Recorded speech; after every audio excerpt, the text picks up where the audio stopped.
Bienvenidos, extraños y extrañas. Entrad libremente, por vuestra propia voluntad, y dejad parte de la felicidad que traéis. Mi nombre es Estela Nayad y hoy vamos a hablar del caso de Óscar Arroyo y Ana María Torres, conocido como el caso de los novios de Jaén. Un día lluvioso, Óscar y Ana decidieron ir al cine a pasar la tarde, pero lo que encontrarían a la salida fue una auténtica película de terror. ¿Intrigados?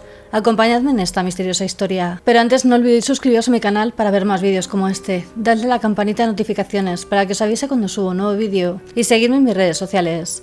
Bajad las luces, subid el volumen. Y ahora sí, comenzamos. El caso de los novios de Jaén.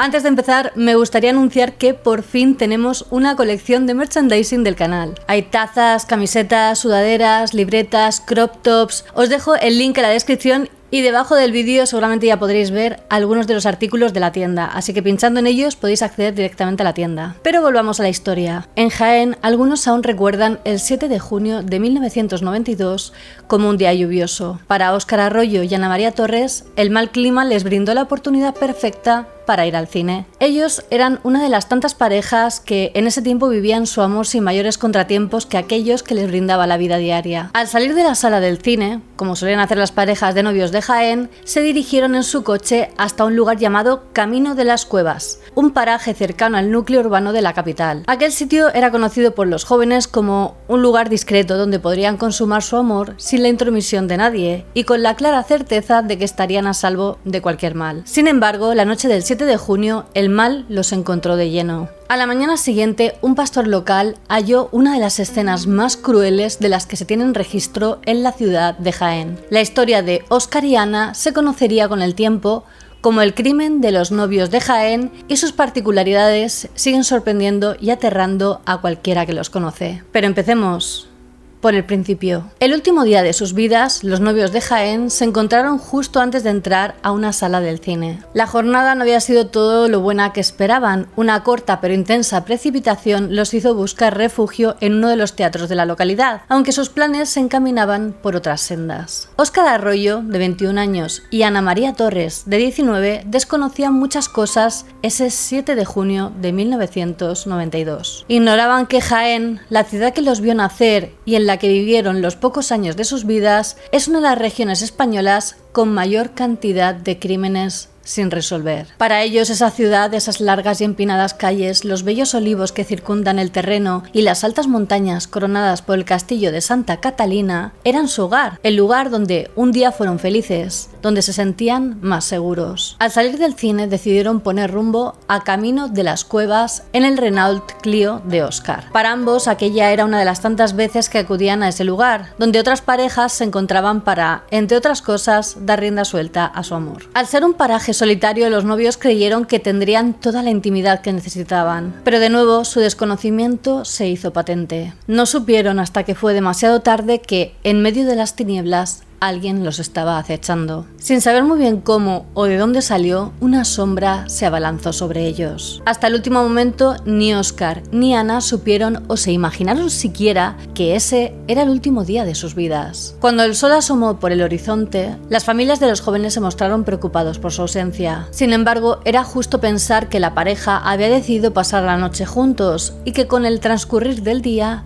terminarían apareciendo. Llegada la noche, eso fue exactamente lo que ocurrió. A través del Camino de las Cuevas no solo se mueven parejas en busca de intimidad, también es un conocido paraje por donde circulan ovejas con sus respectivos pastores. Cuando uno de los pastores vio el Renault Clio de Óscar aparcado en medio de uno de los olivares, experimentó una sensación de urgencia, casi como cuando te encuentras al filo de un abismo. Aunque era normal hallar parejas por esos lugares, la escena que evidenció no era del todo típica, en especial porque parecía que alrededor del coche se elevaba una cortina de silencio y de frío. Lo primero que pensó es que se trataba de turistas que habían descendido del coche para tomar alguna fotografía y que pronto partirían del lugar. Sin embargo, la curiosidad ganó la partida, por lo que decidió acercarse al vehículo. En ese momento no supo por qué, No obstante, algo le decía que era necesario acercarse con cautela. Así, paso a paso se encaminó hasta dar con la ventanilla del coche. Cuando miró al interior, supo de inmediato a qué se debía la sensación que desde hacía un rato lo invadía. Sin pensarlo dos veces, volvió sobre sus pasos rumbo a su hogar y dio parte a las autoridades. Al llegar al lugar, la policía evidenció que las escuetas descripciones que el pastor les dio apenas eran la punta del iceberg del terror que allí encontraron. Dentro del Renault Clio se hallaba el cuerpo sin vida de Óscar, completamente desnudo. Presentaba 2 heridas de bala, una en el hombro y otra, la que terminó con su vida, en la cabeza. Las autoridades acordonaron la escena del crimen, sin más pistas que las que les daba el propio escenario. Llegaron a una conclusión: el joven sin vida delante de ellos había sido acribillado desde la ventanilla del coche. A las pocas horas, el cuerpo fue identificado. La familia de Óscar jamás, ni en sus sueños más inquietantes, pudo imaginar que todas las esperanzas que habían puesto en él, todos los anhelos, el futuro, todos esos días venideros repletos de felicidad, terminarían de esa manera tan terrible. Aunque la escena era de un horror inenarrable, una pregunta persistió entre todos los presentes. Si el cuerpo del joven dentro del coche era el de Óscar Arroyo, ¿dónde estaba Ana? La alarma entre los familiares de la joven fue inmediata. Mucho tiempo después se supo que la policía no comenzó la búsqueda de Ana hasta la mañana del 8 de junio, ya que a la hora en la que ubicaron el cuerpo de Óscar se encontraban en un cambio de turno. Las búsquedas iniciaron con el amanecer y se extendieron hasta las 7 de la tarde del 8 de junio, momento en el que dieron con el cuerpo sin vida de Ana a solo 300 metros de distancia del coche de su novio. Al contrario que el joven, ella conservaba el vestido con el que la vieron la última vez. 2 impactos de balas se evidenciaban como causa del deceso, uno de ellos en su espalda y el otro en la cabeza. Por la posición en la que la encontraron, se dedujo que, en el momento de su muerte, la joven se hallaba arrodillada, de espaldas a su asesino. El cuerpo de Ana María Torres fue trasladado hasta las oficinas del forense en Jaén. Allí, tras un minucioso examen, se llegó a la conclusión de que había sido abusada físicamente por al menos una persona. La noticia de la joven pareja no pasó desapercibida para la prensa local y al poco tiempo los tabloides dieron a conocer el caso como el crimen de los novios de Jaén. España entera volvió sus ojos hacia el macabro hecho que aconteció en ese recóndito paraje andaluz. No obstante, aquellos que miraban desde la lejanía no solo se sorprendieron por los sórdidos detalles del caso, sino por la ineficacia que demostraron las autoridades a la hora de tratarlo. ¿Cómo era posible que, estando a solo 300 metros de distancia, la policía tardara un día entero para dar con el cuerpo de Ana? Tanto para la opinión pública como para los familiares de las víctimas suponía un despropósito que durante la noche del 7 de junio se suspendieran las búsquedas, argumentando el cambio de guardia y la poca visibilidad. Sobre todo entendiendo que en ese tipo de casos las primeras horas tras encontrar los cuerpos son cruciales para llegar a una conclusión satisfactoria en la investigación. Las preguntas se arremolinaron en la conciencia colectiva. ¿Y si Ana se encontraba viva durante las largas y agónicas horas de la noche? ¿Y si el tiempo extra que tardaron en dar con ella hubiera sido el necesario para salvar su vida? Era claro para todos los que conocieron los detalles que estaban ante una negligencia policial sin antecedentes. Por desgracia, todos aquellos extraños sucesos solo eran el comienzo. Al ver que la opinión pública se volcaba en su contra, las autoridades desplegaron un operativo a la desesperada para dar con él o los culpables. Para ello se destinaron 12 agentes, los cuales tomaron declaraciones a familiares y amigos de los jóvenes, así como los propietarios de las fincas cercanas al lugar de los hechos. La única pista clara con la que contaban era un par de zapatos de mujer que descubrieron en la escena del crimen y que no pertenecían a las víctimas. A través de los mismos medios que lo señalaban, las autoridades lanzaron un llamamiento público para que compadeciera la dueña de los zapatos. Existieron varias teorías alrededor de este punto. En primera instancia se creyó que el calzado pertenecía a una testigo que, en su afán por huir de la escena, los dejó atrás. También se especuló que los zapatos pertenecían al perpetrador de los hechos o incluso al miembro de una banda culpable de lo ocurrido. Pese al esfuerzo puesto en esta pista, no se llegó a ningún buen puerto. Las visitas a diferentes zapaterías, tiendas y mercadillos tampoco dieron resultado. Parecía como si el par de zapatos se hubiera materializado en el lugar solo para confundir a los investigadores. Algunos de ellos llegaron a pensar que se trataba de una broma absurda y oscura por parte del asesino. Al final nunca se llegó a saber la procedencia del calzado. Los interrogatorios y entrevistas no se detuvieron en todo aquel tiempo. En total pasaron por las oficinas de la policía más de 400 personas y se llegaron a analizar más de 4.000 vehículos,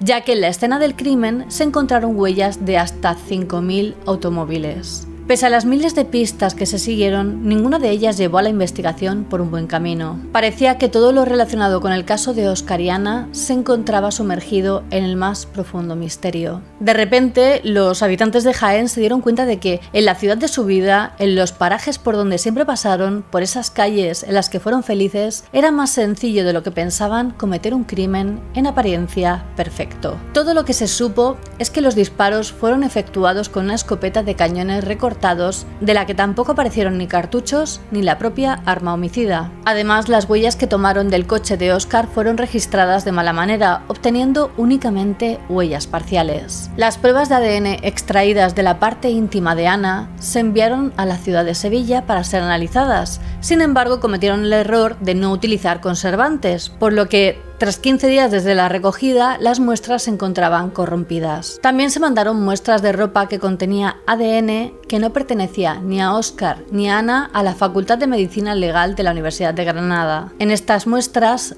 tampoco usaron conservantes y aunque los expertos intentaron de todas las maneras, no se logró sacar absolutamente nada de ellas. Los meses que siguieron al terrible suceso fueron de total silencio. Los esfuerzos de la policía llegaron a su límite. Ninguno de los caminos que tomaban parecía iluminar una respuesta. La credibilidad de las autoridades estaba en su punto más bajo y pasado un año esa línea se movió, si fuera posible, un poco más. Con la llegada de 1993 se realizó un nuevo hallazgo que demostraba la incompetencia de los investigadores en este caso. Cerca del lugar de los hechos, una nueva pesquisa dio como resultado el hallazgo de las joyas pertenecientes a Ana. En este sentido, solo existían dos respuestas y ambas eran igual de alarmantes. O los policías, tras investigar la escena del crimen, pasaron por alto aquello, lo que daba a suponer que pudieron pasar por alto otras muchas pistas, o el criminal volvió a la escena para dejar ese recordatorio de lo que hizo impunemente. De nuevo, el silencio se hizo sobre el caso de los novios de Jaén. 1993, más allá de corroborar el poco interés con el que fue tratada la investigación por parte de las fuerzas del orden, no dio muchas más pistas.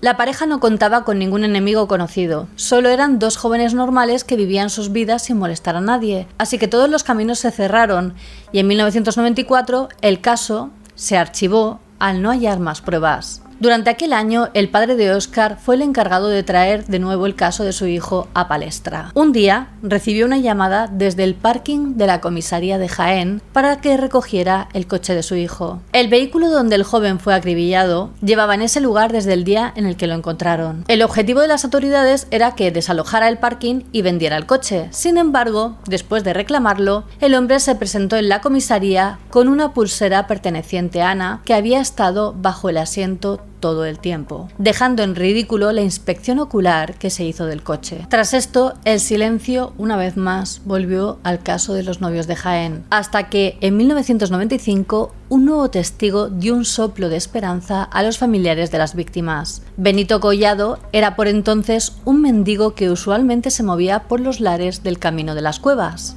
El hombre aseguraba haberse encontrado en ese preciso lugar en el momento en el que ocurrió el crimen. En su declaración ante las autoridades aseguró tener información relevante sobre el suceso e incluso dio dos nombres de los supuestos perpetradores: Juan Domingo León Mesa y Jorge Miguel Núñez, tío y sobrino respectivamente. En su relato, los dos hombres frecuentaban un cortijo llamado La Casimira, lugar al que Benito también iba. Fue allí donde los escuchó jactarse de lo que le hicieron a Óscar y a Ana. Además afirmó haberlos visto esa noche merodeando cerca del coche de la pareja. Supuestamente Juan Domingo y Jorge Miguel habrían llegado la noche de los hechos a aquel lugar con una mujer que correspondía al nombre de Ana María y que posteriormente aparecería sin vida. Este testimonio lo cambió todo. De repente, el caso volvía a los titulares. Inmediatamente, los responsables policiales comenzaron una investigación profunda sobre el paradero de los dos hombres. Es cierto que en la Casimira se reunían decenas de indigentes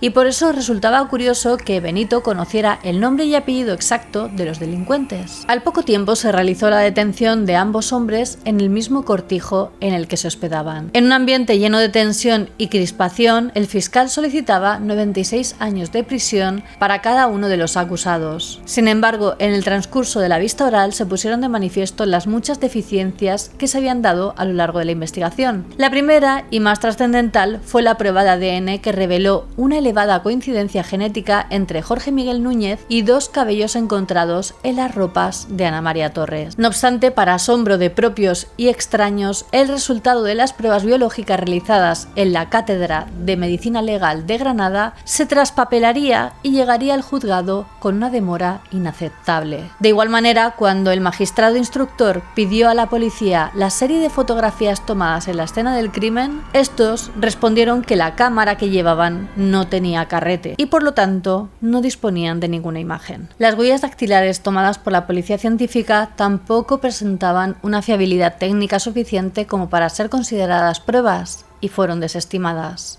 Lo único que quedaba era el testimonio de Benito, el cual parecía el punto más fuerte de la fiscalía, aunque durante la reconstrucción de los hechos incurrió en varias contradicciones. Valiéndose de ello, los autores del crimen acusaron al testigo de haber recibido sobornos por parte de la policía para que declarara en su contra. Por otro lado, los familiares de las víctimas aseguraron que tanto Jorge Miguel como Juan Domingo habían amenazado de muerte al testigo. El juicio empezó el 15 de enero de 1997 con la declaración de todos los testigos y se extendió hasta el 17 de enero de 1997, día en que se hizo pública la sentencia del caso. El tribunal, basándose en el testimonio poco coherente de Benito Collado y las claras deficiencias en la investigación por parte de la policía, decidió absolver de los cargos a Juan Domingo León Mesa y su sobrino Jorge Miguel Núñez, tal como solicitaba la defensa de ambos. Sin embargo, dadas las irregularidades que habían rodeado al primer suceso, el Tribunal Supremo ordenó en febrero de 1998 que se repitiera el juicio,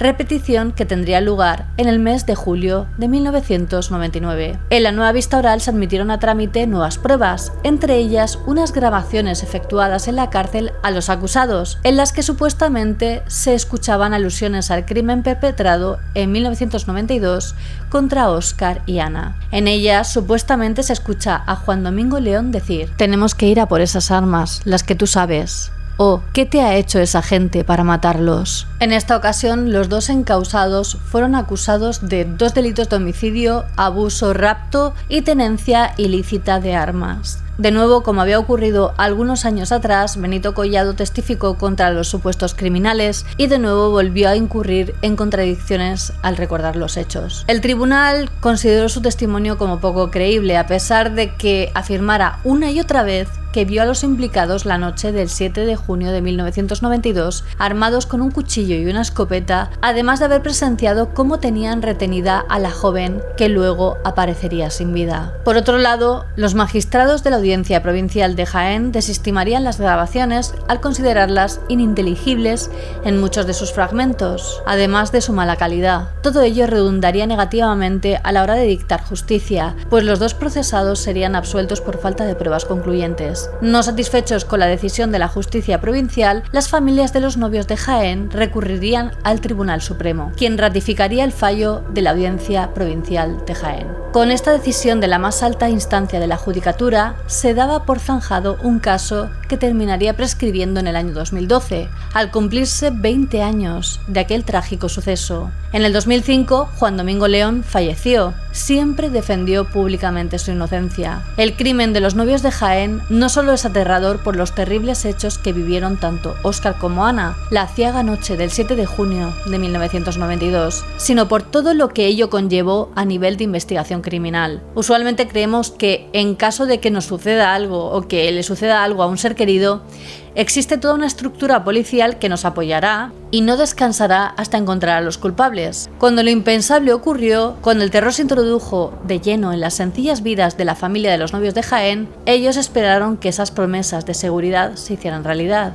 no fue así. Aún hoy en día, el crimen de los jóvenes sigue siendo un misterio. Ningún otro implicado ha salido a la luz. No aparecieron nuevas pruebas y de la misma manera que cientos de otros casos, esta historia se convirtió en un amargo recordatorio de que quizá estamos más indefensos y solos de lo que pensamos. Y bueno, hasta aquí el caso. ¿Y vosotros qué pensáis? ¿Qué pasó exactamente aquel día? Decídmelo en los comentarios. Ya tenemos merch, así que pasaros por la página de la descripción para poder ver todos los productos. Espero que os encanten los diseños. Os recuerdo que ya tenéis disponible a la venta mi libro Monstruos Criminales, donde aparecen los casos criminales más bestias de la historia. Os he dejado también los links de mi equipo de grabación en la descripción por si os interesa conocer mi set de rodaje. Quería agradecer a mis mecenas de Patreon por el apoyo que me brindan. Sin vosotros no sería posible. Si vosotros también queréis apoyarme, os dejo el link a Patreon en la descripción, donde también podréis ver los beneficios de cada nivel. Y quería hacer una mención especial a los miembros de la Orden del Dragón, Alejandro Rebón Portillo, Douglas Prieto y José Antonio Esteve. Muchísimas gracias por vuestro apoyo y por ayudarme a seguir creando estos vídeos. Y ya sabéis que aprecio a todos mis extraños y extrañas, ya seáis nuevos o antiguos extraños del canal. Como siempre me ayuda mucho que si os ha gustado el vídeo lo compartáis en vuestras redes sociales, dadle a like, así sabré que queréis que haga más vídeos como este, suscribiros a mi canal y dadle a la campanita de notificaciones. No olvidéis seguirme en todas mis redes sociales, os las dejo por aquí y en la descripción, especialmente en Instagram, que es donde estoy más activa y subo material muy interesante. Y ahora sí me despido, nos vemos en el próximo vídeo. Recordad que subo nuevos vídeos cada semana. Hasta pronto.